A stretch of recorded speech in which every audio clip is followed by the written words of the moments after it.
आमंत्रित करता हूँ। आप दुर्गा महाविद्यालय में राजनीति शास्त्र विषय के प्राध्यापक हैं और आपकी बहुत रुचि अंतर्राष्ट्रीय राजनीति जियो पॉलिटिक्स में है। मैं आपको सादर आमंत्रित करता हूँ।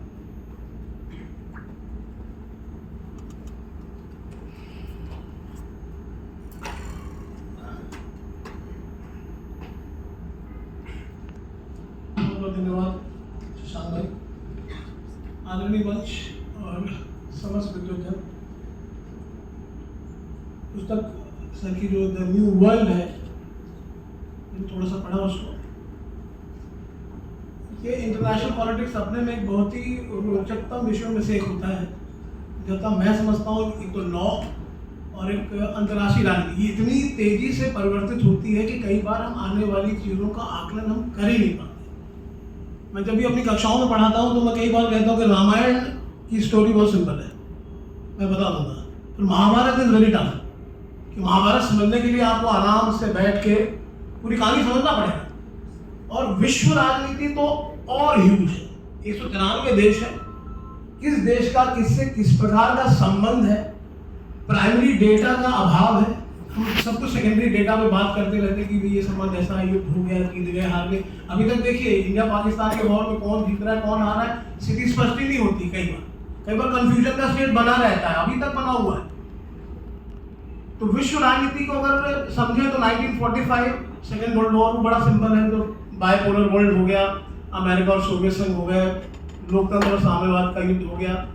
और वो चला 91 में डिसइंटीग्रेशन ऑफ यूएसएसआर, गॉर्बेचोव। और 91 के बाद एक कंसेप्ट आया द न्यू वर्ल्ड ऑर्डर। ये अमेरिकन्स बोलते थे कि न्यू वर्ल्ड ऑर्डर आ गया है, नई विश्व व्यवस्था आ गई है, और America is the sole policeman of this world.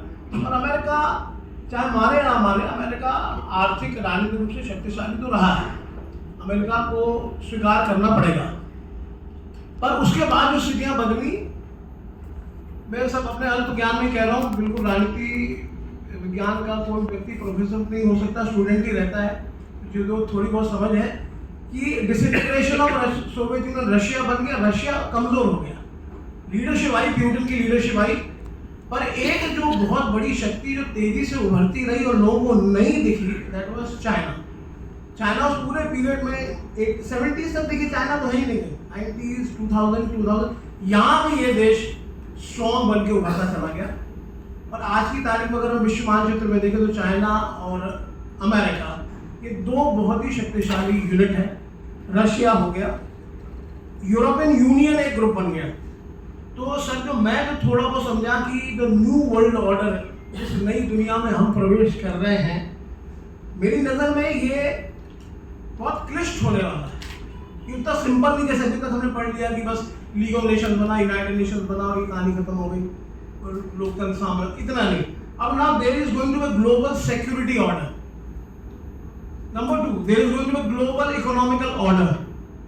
And number 3, and the most interesting is there is going to be global digital order.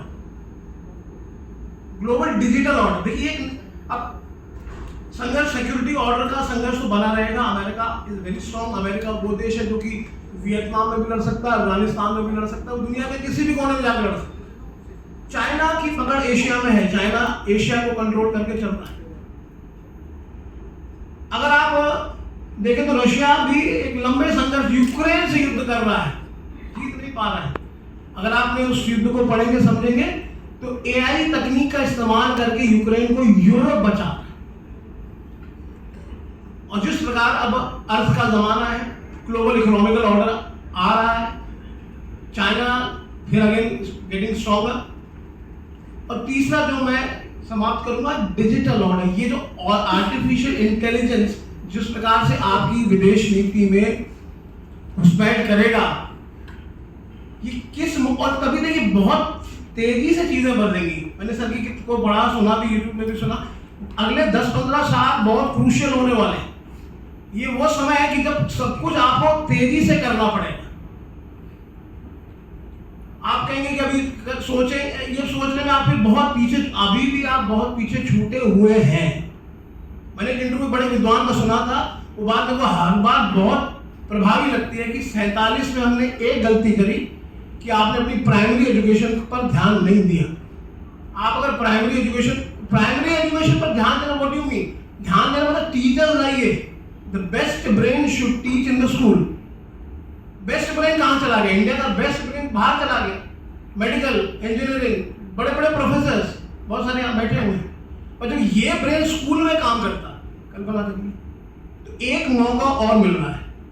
पर देखिए, अगर आप एवरेज देखेंगे, 50% AI विशेषज्ञ चाइना के पास है, 30, 35, 40% अमेरिका के पास है।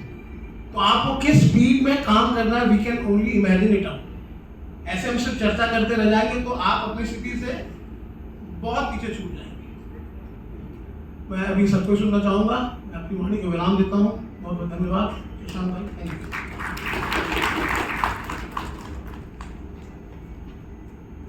डॉक्टर राम माधव जी ने अपने पुस्तक में उसके अंतिम अध्याय में उन्होंने विराट और चिति का उल्लेख किया है।